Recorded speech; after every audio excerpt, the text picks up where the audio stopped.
저는 제 소개를 먼저 하겠습니다. Ipapakilala ko po muna ang aking sarili sa inyo bago ang lahat. 제 이름은 전태성입니다. Ang pangalan ko po ay Pastor John Teson. 저는 한국의 공영방송 KBS에서 33년을 근무했습니다. 33 years po akong nagtrabaho sa KBS. Tulad ng ABS-CBN, ito po ay isang public national channel. 한국의 제1기독교방송국인 CTS에서 5년간 5 taon naman po ako nagtrabaho sa CTS, sa isang Christian Network channel. 방송 자문위원장을 했습니다. At naging isa po akong Board of Trustees doon. 결론부터 말씀드리면 Nais ko pong sabihin sa inyo, gloria 목사님, 제가 선교사인데 저는 Missionary Glory, 선교사임에도 불구하고 저는 목사님이라고 부릅니다. iginagalang ko po ang kanyang pananalig at kanyang ministry dahil naniniwala po ako na napakatatag ng kanyang pananampalataya patungo sa ating Panginoon.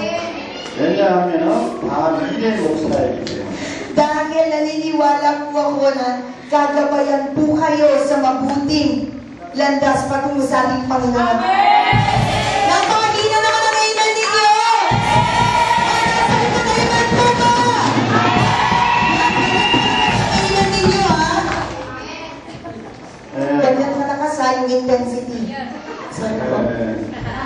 먼저 이 교회와 Bagong lahat ang simbahang ito 저희 방송이 at ang network po namin. 3년 동안 3 taon pa lang po siya. 모든 분야에서 Sa lahat ng pamaraan, 협력하기로 희망합니다. amin pong pag-asa na makakasama pa kayo at makita pa po namin po.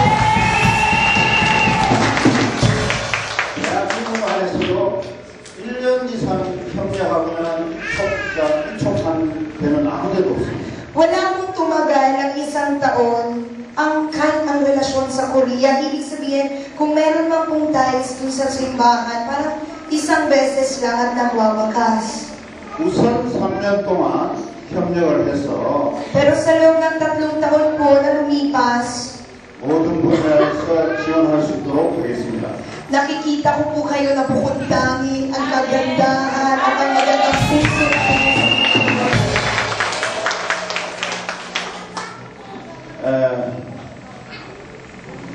제가 KBS에 있는 동안에 80년대 중반에 Habang nasa KBS po ako, ito ay mid-80s. 어떤 프로그램이 있었습니다. Ano po ba ang programa namin noon na patok na patok? 이산가족이라는 프로그램. Meron pong isang palabas kung saan yung di mo po ang Korea ay North and South. So yung nahiwalay ng pamilya ay pinapatagpo. 제 근무 자리가 4층이었습니다. At ang opisina ko nasa pang-4 na baitang. 제 자리에서 내려보면은 많은 사람들이 벽에 종이를 붙이기 시작했습니다. Nakikita po na napakaraming mga tao na nagdidikit ng mga papel. 처음에는 몇 사람이 오지 않았습니다. Una, kaunti lang ang dumating papel na may pangalan at impormasyon ng nawawala nilang kamag-anak. 그것은 전쟁으로 Dahil sa gera, 남쪽과 북한 북쪽에 mula sa South and North, 헤어진 사람들의 찾음이었습니다. ito ay parang muling, parang pagtipon ng bawat pamilyang nahiwalay. 사랑하는 사람들과의 이별, Isipin po ninyo, kung nahiwalay tayo sa ating minamahal, 가족과의 이별, nahiwalay mula sa kamag-anak pamilya, 친척과의 이별, tapos sa malalapit na mga close relatives. 그것을 보면서 Nang 많은 makita ito, napakarami ko pong naisipan.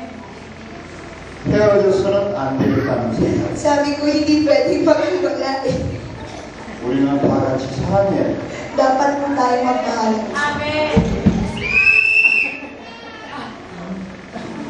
그리고 Hanggang sa dera. 그래서 이 전쟁에서 전쟁 고아가 많았습니다. Kaya mula sa gera, napakaraming mga batang nawalan ng magulang.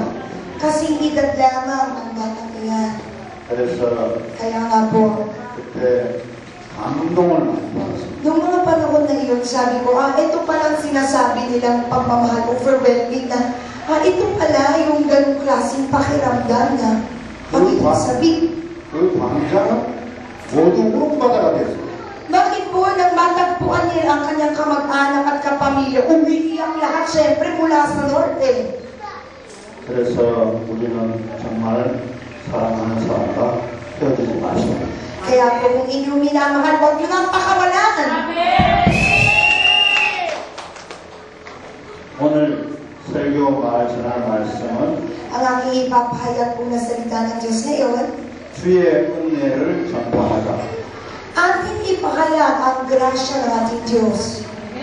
어제 밤까지는 설교가 다른 설교였는데 Hanggang kahapon ng gabi, iba po ang nais kong ipahayag. 자고 나면서 설교가 바뀌었어요. Alam niyo po ba nang paparating ako dito, biglang nagbago ang aking mensahe. 거기에 키워드는 은혜였어요. Ang keyword sa lahat ng aking ipapahayag ay grasya. 하나님의 은혜는 한이었습니다. Ang grasya ng Panginoon ay walang katumbas, walang angarinan po ba? 예수님의 은혜는 예언이었습니다. Ang grasya naman ni Jesus ay pangako. 그래서 그 설교 제목이 은혜로 바뀌었어요. Ang mensahe natin ngayon ay nagbago bilang grasya. 누구나 태어난 것은 Upang ang isang nilalang ay may panganak, 어머니로부터 왔습니다. nanggaling tayo sa ating ina. 어머니로부터 왔기 때문에 자기의 생일은 엄마의 축제로 연결해야 된다고 생각합니다. Dahil galing tayo sa kanya, syempre, kadugtong natin at una natin siyang nakikita. 예수님도 하나님이 탄생시켰습니다. Kahit si Jesus ay pinasilang ng ating Panginoon. 여기까지 있게 한 하나님, Hanggang dito, Panginoon. 여기까지 있게 한 어머니, Hanggang dito, ang siyang magulang na tumulong sa ating upang tayo ay mahalong silang. 우리 모두 감사해야 합니다. Lahat po tayo ay dapat magpasalamat. 여기는 어린아이들이 많아서 참 행복합니다. Napakaligaya ko po na napakaraming mga bata sa lungsod na ito. 한국에는 어린아이들이 거의 없습니다. Kasi sa aming bansa, kinakapos na po kami ng mga bata. 저도 차라리 필리핀에 태어났더라면 Sabi ko, kung po pwede lang na nakuha ko ang pagkakataon na pinanganak akong Pinoy, 필리핀 아들, 딸을 많이 낳았을 거예요. sabi ko, siguro marami na akong mga anak. Nakapag na ang aking pangarap.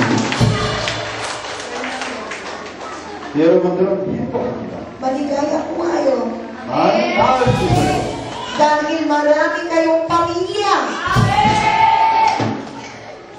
자, 예수님의 탄생의 목적이 무엇일까요? Ano po kayang purpose na ipinanganak si Jesus? 첫째로, Una, 가난한 자에게 복음을 전하려 오셨습니다. upang magpahayag ng salita ng Diyos na mahihirap.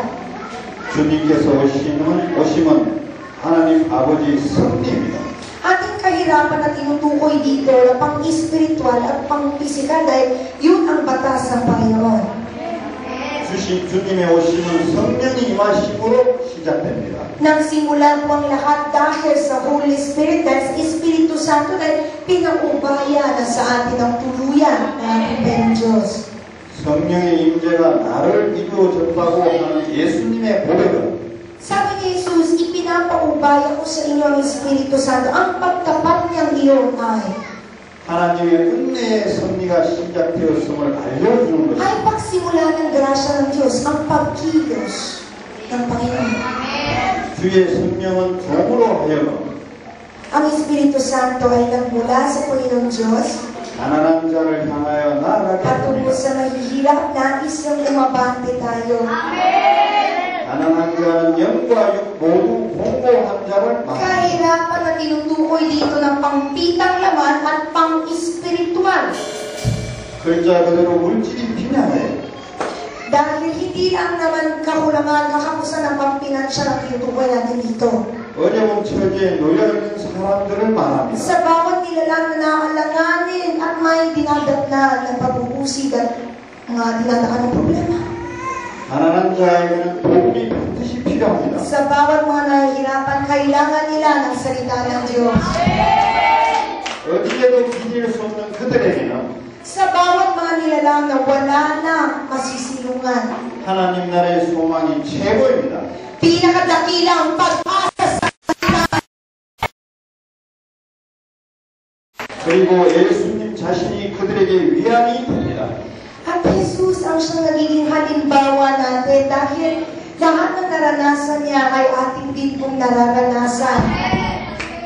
예수님 2000년 전 하나님이 사람이 되어 2,000 taong nakaraan, ipinanganak si Jesus na kahit Diyos siya, gamit ang katawan ng tao, siya ay nakisilang sa sanlibutan.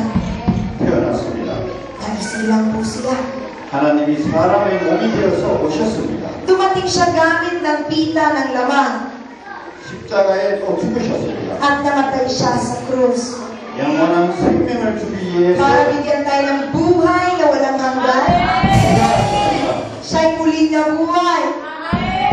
영원한 생명과 죽음의 문제 해결, Para bigyan tayo ng solusyon upang dun sa ukol sa buhay na walang hanggan, upang makamtan natin ang kaligtasan.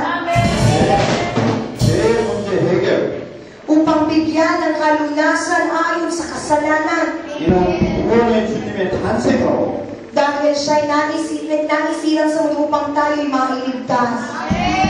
기꺼이 기뻐해야 합니다. Dapat po tayong maging galak din lahat sa harapan. 둘째, Pangalawa, 눌린 자를 자유롭게 하려 오셨습니다. nais niya na bigyan ng kalayaan ang bawat isang mga nilalang na nahihirapan. 예수님은 이사야 선지자의 말씀을 인용하면서 Ginamit ng Panginoon si Isaiah upang maipahayag ang kanyang mga salita. 종이 이 땅에 온 목적 중 하나는 Dahil ang dahilan na naparito ang lingkod ng Diyos 눌린 자를 자유롭게 하려는 para bigyang kaligtasan, bigyang kalayaan ang bawat isa 것이라고 선포하였습니다. na nabilanggo sa kasalanan. Yun ang dahilan kung bakit dumating ang lingkod na si Yesu Kristo. 포로생자, Mga nilalang na patuloy na nahihirapan, 눈먼 자, mga bulag, 눌린 자, mga nilalang na patuloy 당시 사회적 배경과도 관련이 있습니다. na ayaw na manuluyang sa buhay. May mga dahilan naman ito. 정치적 억압과 죄에서 눈이 멀거나 Baka naman nabulag dahil sa pamumulitiko at politika at sa kasalanan. 육안으로 못 보는 사람, May mga ibang nilalang naman na nabulag na sila sa tunay na buhay. Bakit? Dahil masyado nilang pinili ang madali at mabilis na bagay. 전체적으로 사회 상황에서 포로된 사람들이라고 생각합니다. Ano po ba sa tawag sa kanila? Sila ang mga nilalang na nahihirapan, hindi sa pang-pisikal na katawan, kundi sa parang tunay na buhay. 주님은 이런 모든 사람들을 자유롭게 하시기 위해 오셨습니다. Ang ating Panginoon ay kayo dumating upang bigyan ng kalayaan ng mga ganitong klase mga nilalang. 예수님은 전인적인 구원을 위해 Upang bigyan tayo ng kabuuan kaligtasan.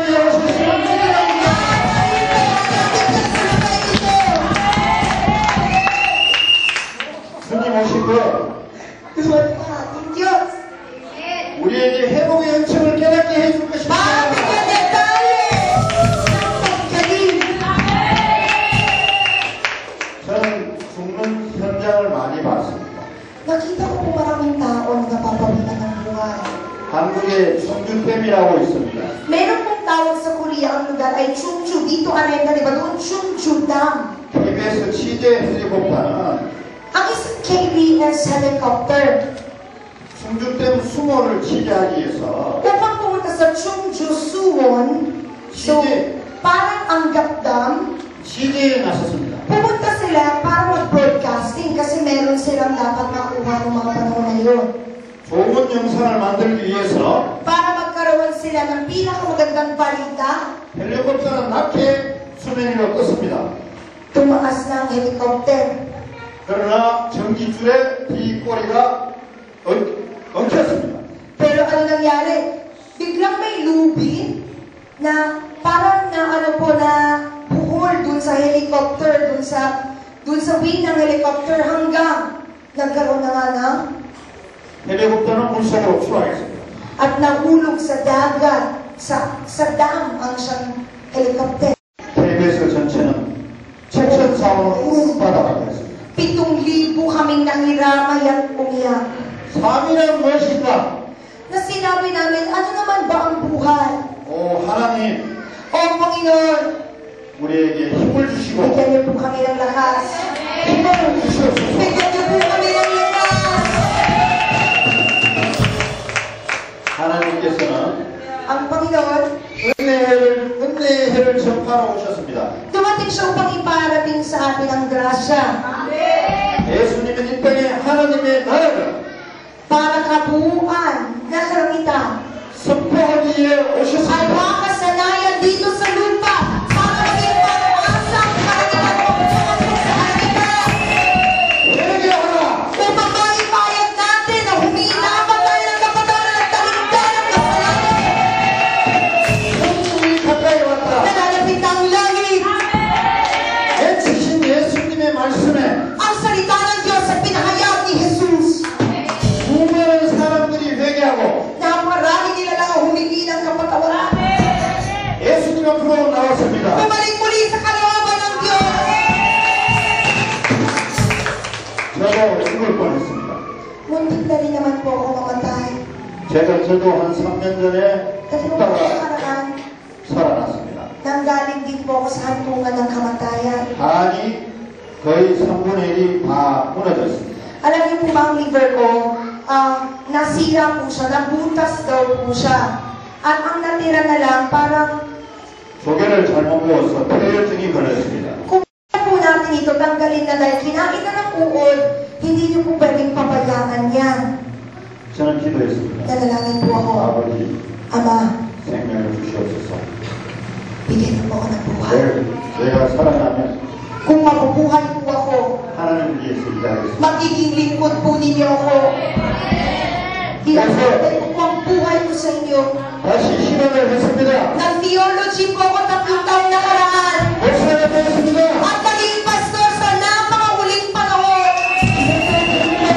Naniniwala po ako na hindi na huli ang lahat dahil pinatagal na ating Panginoon ang ating buhay.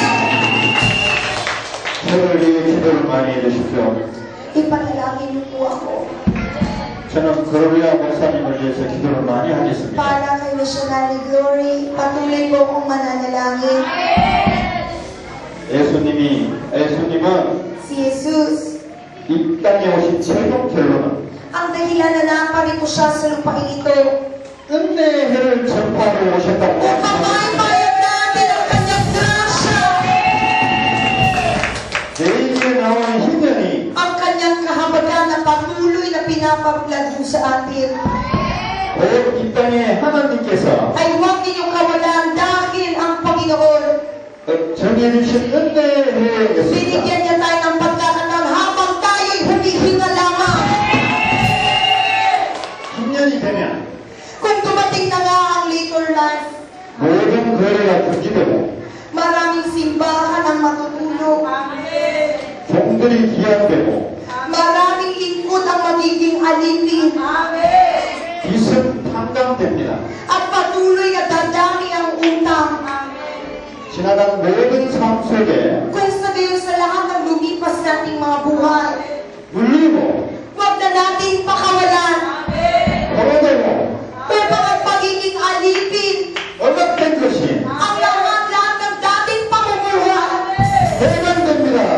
ay palalayangin ng Panginoon kung pangiti.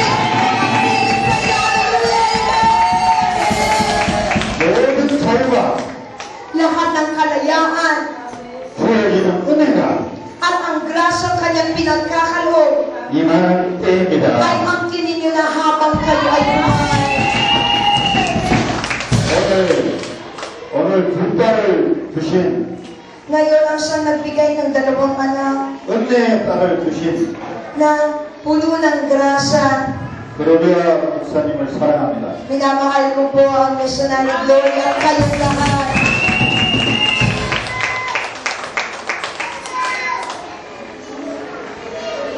이제 Ngayon, 2016년이 중반입니다. Kalagitnaan na po ng 2016. Kalagitnaan na po ba? 주님의 은혜와 사랑을 보시고 Ano ba ang grasya at pag-ibig ng Panginoon? 이 교회를 거리와 목사님을 수장으로 모시고 At pinagkaloob ng Diyos ang inyong missionary. 필리핀 전역을 복음으로